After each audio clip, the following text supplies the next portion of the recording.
요한계시록 말씀을 조금 읽도록 하겠습니다.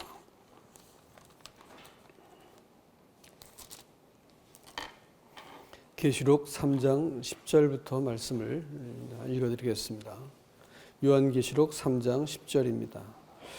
내가 나의 인내의 말씀을 지켰은즉 내가 또한 너를 지켜 시험의 때를 면하게 하리니 이는 장차 온 세상에 임하여 땅에 거하는 자들을 시험할 때라.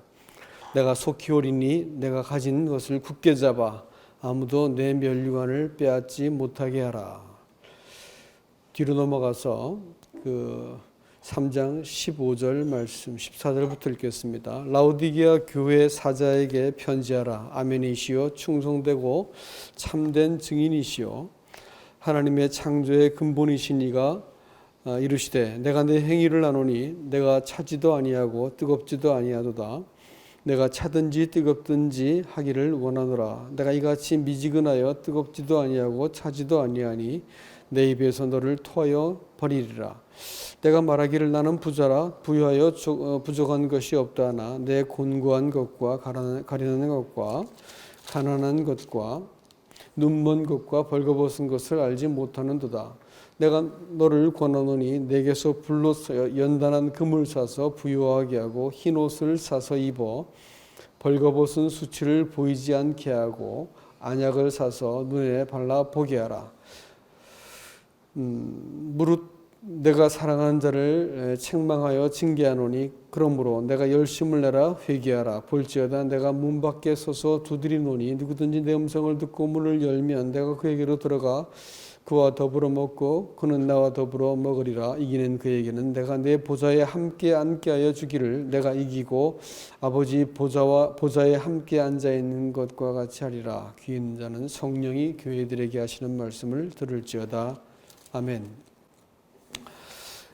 여러분, 이 혼란스러운 이와 같은 그 시기에 저는 이 참된 교회가 무엇인가에 대해서 여러분과 잠깐 말씀을 더 나누기를 원합니다.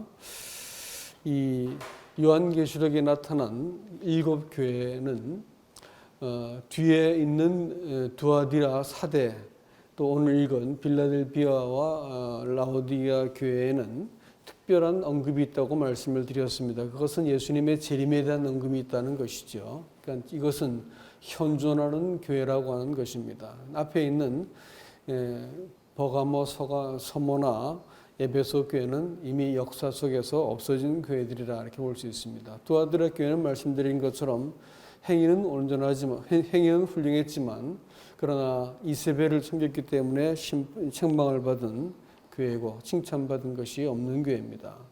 또 사대교회도 마찬가지로 개혁이란 이름을 가지고 있고 뛰다 이렇게 개혁하다는 의미를 갖고 있는 이 사대교회는 프로테스탄트 교회를 말합니다. 종교개혁 이후에 있는 교회들을 말하죠.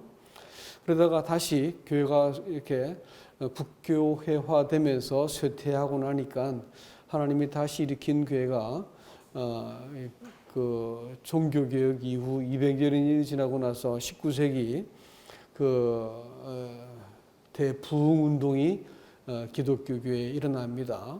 이 부흥운동으로 지금 현존하는 교회들이 다시금 새로워진 적이 있었고 제가 이제 뒤에서 좀 말씀을 드리겠지만 한국에 있는 기독교의 전례도 바로 그들에 의해서 영향을 받아가지고 한국에 선교사들이 들어왔다는 것을 알게 되는 것입니다. 그리고 마지막 교회가 바로 오늘 읽었던 라오디게아 교회입니다. 라오디게아라는 말이 백성을 이기다라고 하는 그 헬라어로 이렇게 만들어지는 의미를 갖고 있습니다. 백성에 대해서 승리하다라는 뜻입니다. 그러니까 이 말은 백성의 권리라는 뜻을 갖고 있는 교회입니다. 마지막 때 그 교회의 특징이 무엇이냐? 그들은 복음에 대해서 익숙한 것이 틀림없습니다. 어떻게 하면 구원을 받는지, 죄사함을 받는지에 대해서 잘 알고 있는 교회가 분명합니다. 나는 부유해도 부족한 것이 없다 이렇게 얘기했습니다.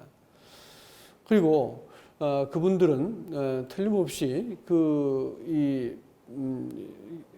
경제적으로 사회적으로도 이 넉넉한 사람이었음이 분명합니다. 경험적으로도 부족한 것이 없었던 사람입니다. 그러나 예수님은 그들이 그 모든 것을 다 가지고 있음에도 불구하고 그들이 미지근한 것을 이상히 여겼습니다. 그것은 그들이 알고 있는 복음이라고 하는 지식이 그 사람들의 삶을 바꾸지 못했기 때문에 문제를 삼으신 것이지요. 이 주님 재림하심에 나타나는 네 교회에 대해서 예수님께서 처음 그 교회에 대해서 경고를 하시면서 하신 공통된 말씀이 나오는데, 그것은 내가 네 행위를 아노니라는 말입니다. 복음이라고 하는 그것이 그 사람의 삶을 어떻게 바꿨는지가 중요하지요. 근데 그 행위에 대해서 주님이 내가 너를 안다라고 말씀을 하시는 것 앞에서 우리는 그 예수 그리스도의 그 기준을, 심판의 기준을 재고해 보셔야 됩니다. 그 복음이 그 사람의 삶을 바꾸지 못했으면 그거는 헛된 복음인 것입니다. 영원한 속죄를 깨달았는데 그 행위가 바뀌지 않았다 할 것 같으면 그 거짓 복음이죠. 하나님 앞에 그 사람을 세우지 못하는 그 진리는 참 진리일 수 없다는 것입니다. 그들이 나는 부족한 것이 없고 그들이 진리의 지식을 가졌다고 말을 했지만 그들은 아무런 그 삶 속에서 그들을 하나님 앞에 거룩하게 만들지 못하기 때문에 하나님은 그들을 향해서 뭐라고 말씀하시냐면 네가 헐벗었다 이렇게 말하고 있습니다. 가난하다 이렇게 말했어요. 영적으로 많은 지식을 갖고 있는데 네가 이 곤고하구나라고 말했습니다. 눈 멀었다 이렇게 말했습니다. 오늘날 기독교가 예수 그리스도의 통치와 그분과 동행하는 삶을 제시하지 못한 채 용서받고 나서 그들의 삶을 방종하게 만드는 것에 대해서 강력하게 경고하고 있습니다. 저는 오늘 한국 기독교에 대해서 조금 말씀을 드리고자 합니다. 한국에 전래되어진 기독교에 대해서 먼저 좀 분석이 필요할 것 같아서 말씀을 드리고자 합니다.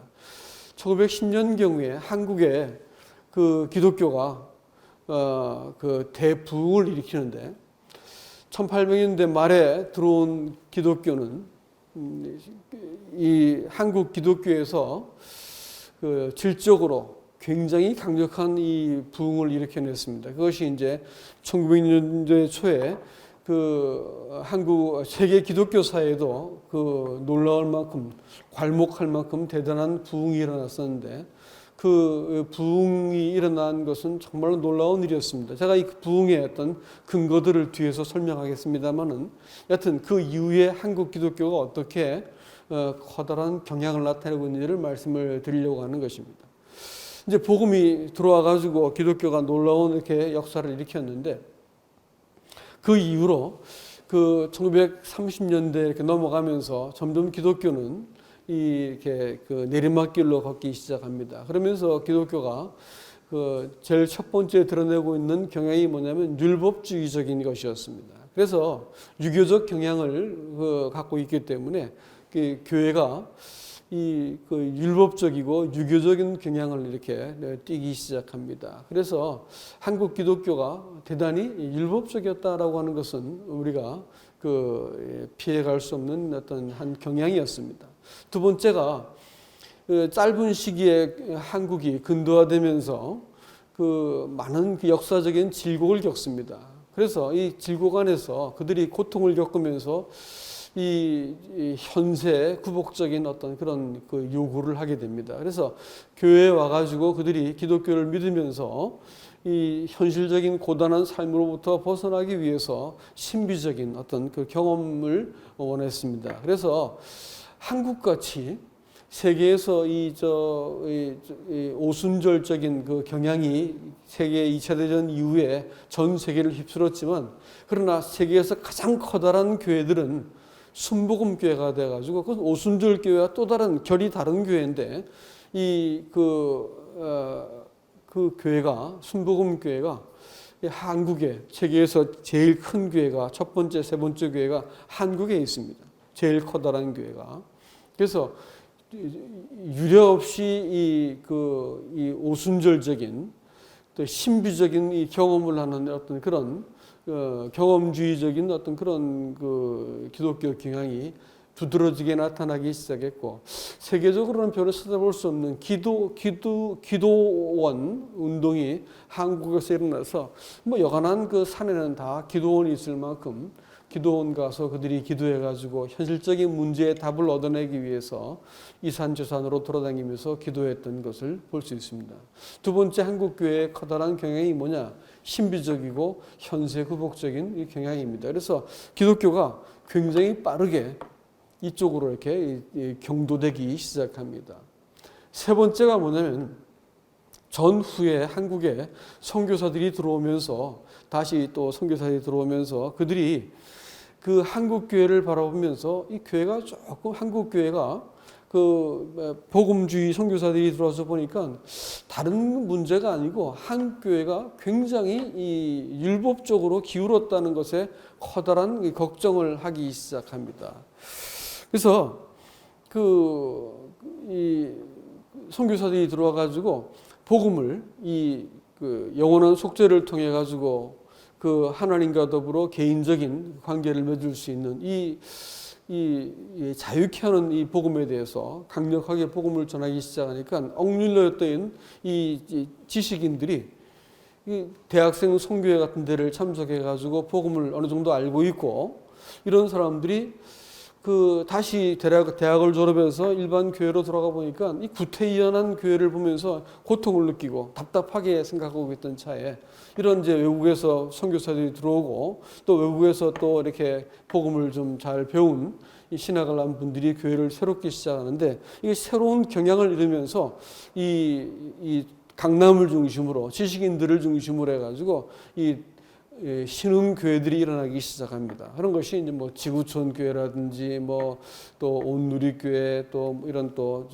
그 사랑의 교회 이런 교회들이 마구 일어나기 시작하면서 그분들이 또 한 새로운 경향을 이루고 또 복음파 교회들이 일어나기 시작해가지고 마치 이렇게 반동처럼 기독교회는 율법주의의 반동처럼 일어나가지고 복음을 강력하게 이렇게 그 죄사함의 복음을 강력하게 전해가지고 한국 교회를 뒤흔들어 버렸습니다.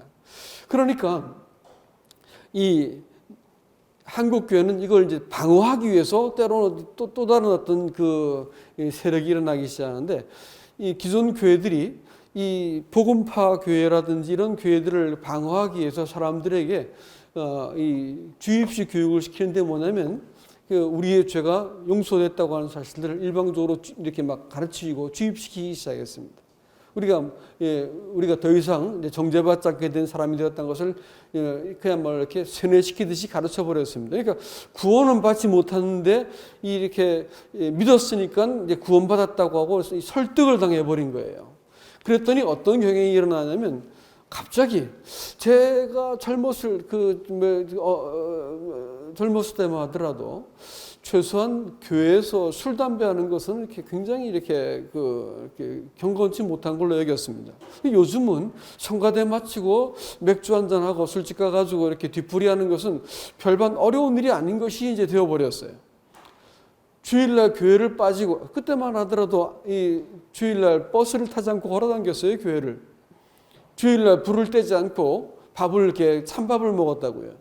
그 정도로 이렇게 굉장히 이렇게 엄격하게 주의를 지켰었는데 주의를 뭐 빼먹는 것이 굉장히 쉽게 되어버리고 술 담배 하는 것이 별 이제 그리스도인들이 별 문제가 되지 않는 이 방종하는 이제 율법을 폐기하는 방종주의가 기독교 안에 강력하게 들어오기 시작했습니다. 정리해 보자면 첫 번째는 한국 교회가 율법주의화되어 있었습니다.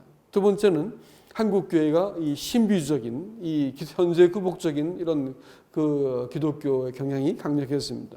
세 번째는 거기에 반동을 일어나 가지고 복음이 죄 사함을 강조하는 것 같은 이 복음이 강력하게 들어와 가지고 한국 교회가 이 혼돈 가운데 빠졌었습니다. 네 번째는 이것을 방어하기 위해서 복음을 믿음은 구원이라고 하는 것을 강조해가지고 그들에게 영원한 속죄를 주입시켜서 가르쳐버렸습니다. 그러다 보니까 사람들이 율법을 폐기론자가 되어가지고 방종하게 되어가지고 한국 기독교가 도덕적인 어떤 의무로부터 벗어나버린 이상한 교회가 되고 말았다는 것입니다. 또 하나 말씀을 드리면 근대화를 겪으면서 한국이 굉장히 빠르게 고속 성장을 하다 보니까 빈부격차가 심해지고 다른 나라에서는 존재하지 않는 재벌이라는 어떤 무리들이 생기기 시작해서 이 빈부격차 때문에 자연스럽게 자유주의 신학이 이 그 계급 투쟁을 이렇게 하는 이런 사회주의 복음이 자연스럽게 뿌리 내리게 되었습니다. 그래가지고 한국에서는 이 사회주의 복음이 한국에 들어와 가지고 성경의 어떤 무호성도 부정하고 동정녀 탄생도 부정하고 그야말로 저쪽에 필리핀이나 저쪽에 남미 쪽에서 강력한 빈부격차가 굉장히 심하기 때문에 강력한 이 사회주의 복음이 자유주의 신학이 들어와 가지고 예수께서 혁명가로 오셨다고 가르치고 또 사회주의 혁명을 통해 가지고 자기네들이 어떤 유토피아를 만들 수 있다고 하는 어떤 그런 그 생각을 가지고 기독교 안에 들어오게 됩니다. 이것이 이제 우리나라에서 뭐 이렇게 기독교 장로회라든지 기장치기라든지 또 뭐 이런 어떤 그 신학 쪽이 이와 같은 그 가르침을 실제로 가르치고 있다는 것을 우리가 알 수가 있습니다. 여러분, 이런 것이 이 5가지 정도가 전반적인 한국 기독교를 구성하고 있는 요소라고 하는 것을 기억하시기 바랍니다. 그 결과 한국 교회는 혼돈스러워졌습니다. 그리고 이 기독교가 이제 이렇게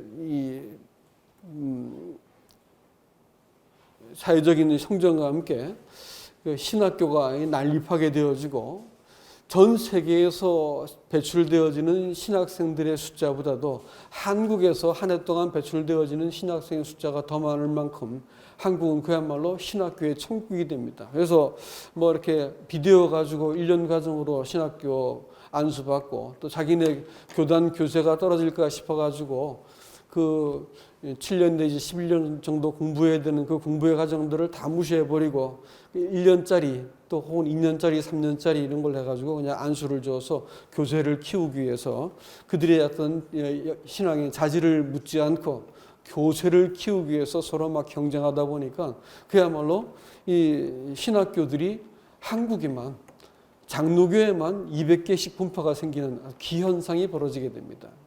그래서 교회가 기업하듯이 서로 경쟁하게 되어지고 세속주의를 받아들여가지고 이 서로가 이렇게 비교하고 경쟁하고 서로를 이렇게 정죄하고 이렇게 하면서 이 한국 기독교가 그야말로 이상하게 변질되었다라는 것을 우리가 알 수가 있습니다. 근데 정확하게 라오디게아 교회가 이와 같은 말세 교회의 경향을 정확하게 보여주고 있다는 것은 섬찟한 일입니다. 한국 교회가 이와 같은 이 마지막 세대의 이 라오디게아 교회 형태를 띠고 있다는 것도 매우 근심스러운 일이라고 하는 것을 우리가 기억해야 됩니다. 여러분, 이 성경은 다행히도 우리들에게 이 소망스러운 교회를 보여주고 있는데 그것은 뭐냐? 그것은 빌라델피아 교회입니다.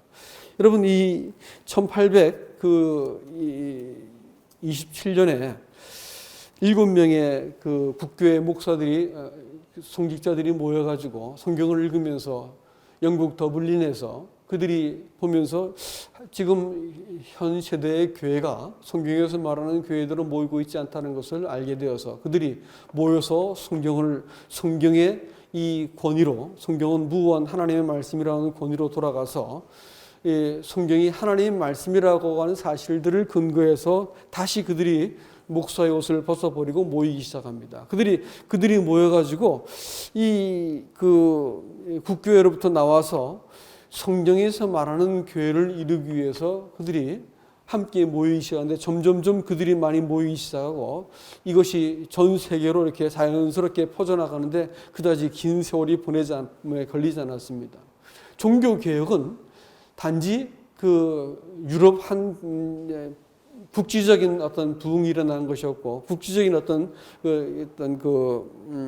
사건으로 멈추었지만 이것은 거의 100년 동안 강력한 부흥이 전 세계를 다 휩쓸어 버렸습니다.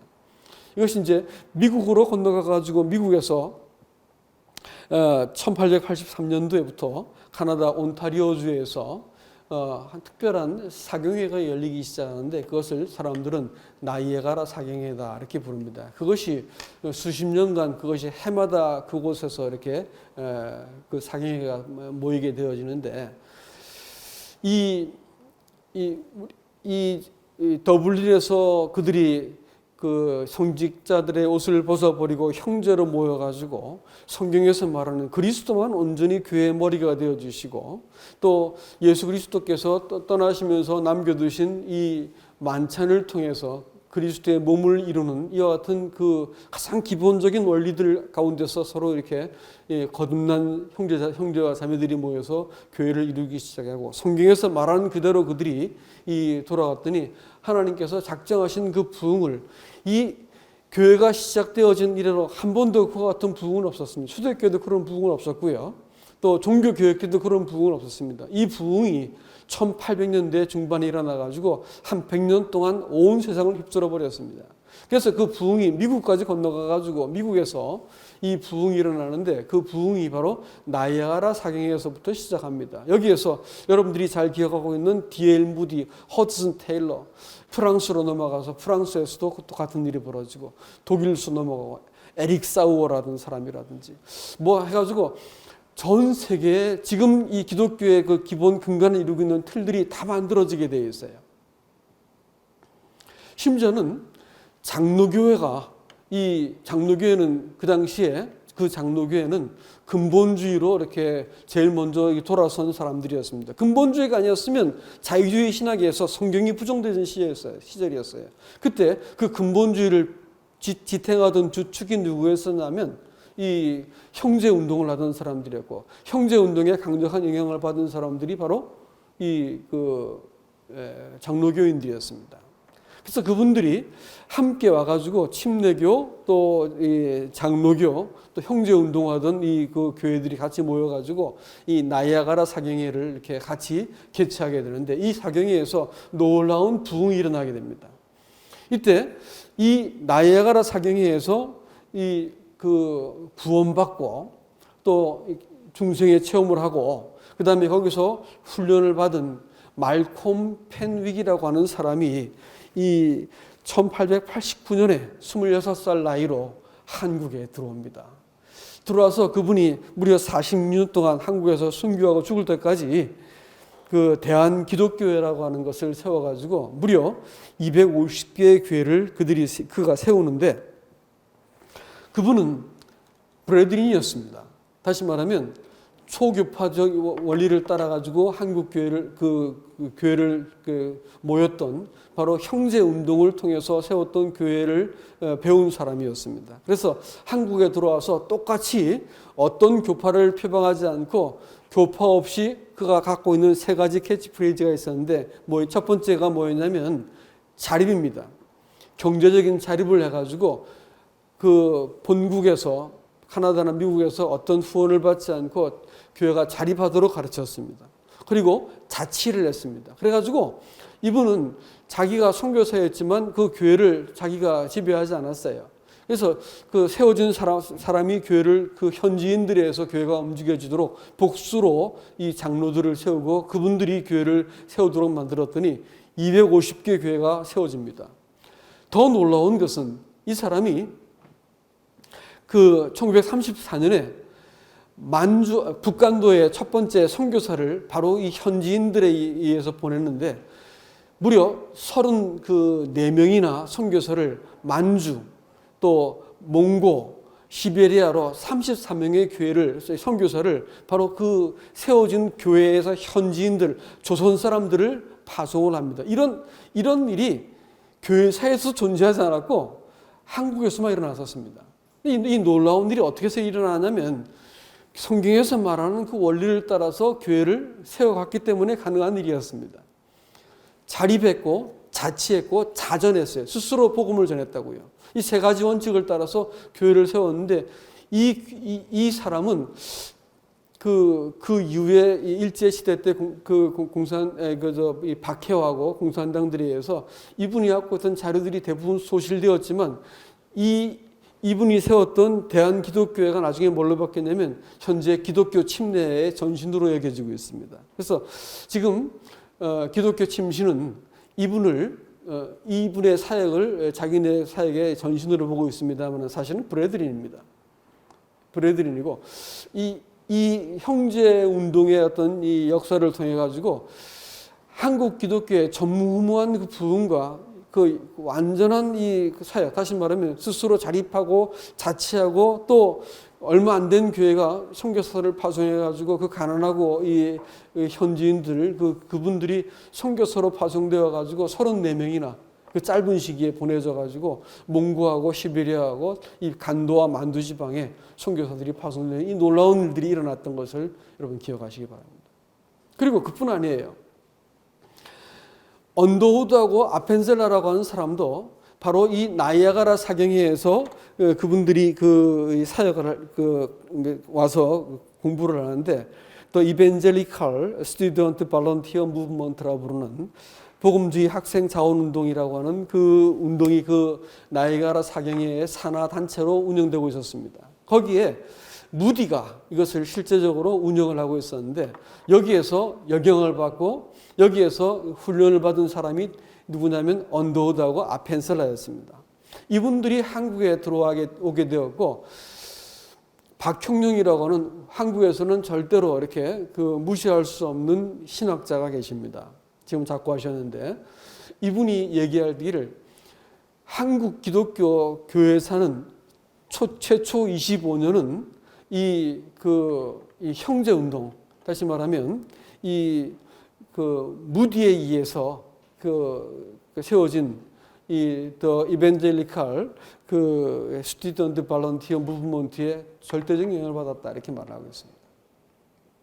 그리고 실제적으로 그 당시에 부흥을 여파로 만들어진 평양 신학교 같은 데에서는 그들이 가르치던 이 종말론 같은 것은 뭐냐면 우리가 지금 알고 있는 세대주의 종말론이었습니다. 그래서 그들이 주님 오실 때가 가까웠고 교회의 소망에 대해서 명백한 이해가 있었기 때문에 그렇게 힘을 다해서 복음을 전했고 하나님의 교회에 대해서 그들이 강력한 이 자부심을 가지고 복음을 전했던 것을 알게 되어집니다. 그리고 길선주 목사라든지 김익두라든지 우리가 전설 속에서 들었던 이런 분들이 사실은 정확하게 우리가 말하고 있는 그 세대주의적인 종말론에 근거해서 성도들을 가르쳤던 것을 알 수 있습니다. 초기 한국에 들어와 있던 이 기독교는 그들이 장로교인들이라 할지라도 그들은 세대주의적인 이 종말론, 주님이 다시 오심에 대해서 이렇게 정확한 이해를 하고 있었던 것을 알 수가 있다고 하는 것입니다. 여러분, 저는 이제 말씀을 맺겠습니다. 빌라델비아 교회를 향해서 주님께서 네가 내 인내의 말씀을 지켰은즉 나도 너희를 시험의 때를 면케하겠다 이렇게 말씀해 주셨습니다. 주님의 인내의 말씀을 지켰다. 빌라델비아 교회를 칭찬하실 때 내 인내의 말씀을 지켰은즉 이렇게 말했습니다. 세상이 사단이 주님을 시험하고 고통스럽게 했지요. 광야에서 고난받게 하고 또 세상의 어떤 종교적인 또 세상 권력이 주님을 십자가에 죽게 만들었습니다. 무엇보다도 주님은 사람 견디기가 가장 힘들었겠죠. 사람을 다 견뎌내셨습니다. 근데 주님께서 너희가 내 인내의 말씀을 지켰다 이렇게 이야기하고 있습니다. 구원받았다 이렇게 말하는 것은 죄사함을 받았고 영원한 속죄를 깨달았기 때문에 이때부터 축복받고 그야말로 이지고잉하는 것이 아니올시다. 신앙생활은 저절로 편안하게 잘 되어가는 것이 아니고 주님은 참 교회를 향해서는 뭐라고 말씀하시냐면 내가 네 행위를 아는데 네가 내 인내의 말씀을 지켰다라고 말하는 것입니다. 네가 작은 능력을 가지고 나를 배반하지 않고 내 말을 지켰다라고 또 말씀하셨습니다. 그것은 사람한테 나오는 조직과 사람의 숫자와 금권과 어떤 그 권력은 사람 눈에 볼 때는 대단해 보이지요. 또 사람의 결심은 얼마나 또 근사해 보입니까? 그런 것은 작은 능력이 아니고 커 보이는 겁니다. 하나님이 사람한테 맡긴 작은 능력은 다름이 아니고 예수 그리스도를 의지하는 능력을 말하는 것입니다. 우리는 이 땅을 살면서 세상과 또 마귀와 무엇보다도 우리 안에 있는 이 욕망이, 죄성이 우리를 끊임없이 도전하고 우리를 괴롭게 만들어요. 그렇기 때문에 우리는 어쩔 수 없이 이 세상과 더불어 우리의 이 죄와 더불어 이 싸움을 싸울 수밖에 없습니다. 이 싸움을 싸워가는 데 있어가지고 누구의 능력이 필요한 것이냐면 하나님의 능력이 필요한 거예요. 그렇게 하기 위해서는 우리는 어떻게 할까요? 우리는 자식이, 어린 아이가 문제가 벌어지면 얼른 부모님 얼굴을 쳐다보는 것처럼 즉시로 예수 그리스도를 의지해야 되는 거예요. 내 힘으로 나가서 광화문 가서 싸우면 된다, 이렇게 말씀하시는 분들을 동조하지 않기를 바랍니다. 또 세상 권력과 더불어 이 권력이 우리에 대해서 이렇게 우리가 잘 따라야 돼, 이렇게 말씀하시는 분과도 동조하지 않길 바랍니다. 우리는 그보다 큰 분을 섬기고 있어요. 그렇기 때문에 세상에 대해서는 우리는 지켜야 될 믿음의 중심을 딱 가지고 우리가 양보할 수 없는 부분에서는 절대로 양보해서는 안 되는 것입니다. 우리는 하나님을 섬기지 세상 권력자들을 두려워하지는 않습니다.